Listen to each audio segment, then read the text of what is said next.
எங்க ஊர்ல 9 மணி வரைக்கும் பனி இந்த மாரி தான் பேஞ்சுட்டே இருக்கும். காலைல எந்திரிச்சு இது வெறும் குளிருன்னு சொல்லிட்டே இருந்தானா, வெயில்ல அவனையும் உட்கார வச்சுட்டு, அப்படியே நானும் கொஞ்ச நேரம் வெயில்ல தான் உட்காந்துருந்தேன்.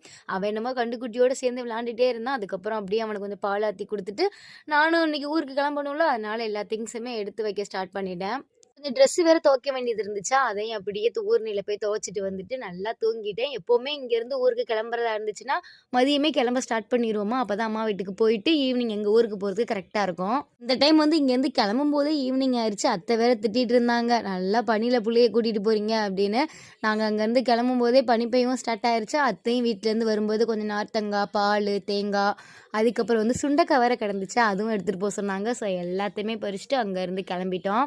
எங்க ஊர் போற வழியில தான் அந்த சர்ச் இருக்கு. ஒரு டைமாவது இதுக்குள்ள போய் ஃப்ரீயா போய் பிரேயர் பண்ணிட்டு வரணும் அப்படின்னு தோணும். ஆனா இங்கேருந்து போகும்போது லேட் ஆயிரும் அப்படின்னு கூட்டிட்டு போயிருவாங்க. அங்கேருந்து வரும்போது லேட் ஆயிருச்சு வா அப்படின்னு கூட்டிட்டு வந்துருவாங்க. என்னைக்கு தான் கூட்டிட்டு போறாங்கன்னு தெரியல. அப்படியே நாங்க கிளம்பி அம்மா வீட்டுக்கு வந்துட்டு, அம்மா வீட்டுலேருந்து எங்க வீட்டுக்கு வந்துட்டோம்.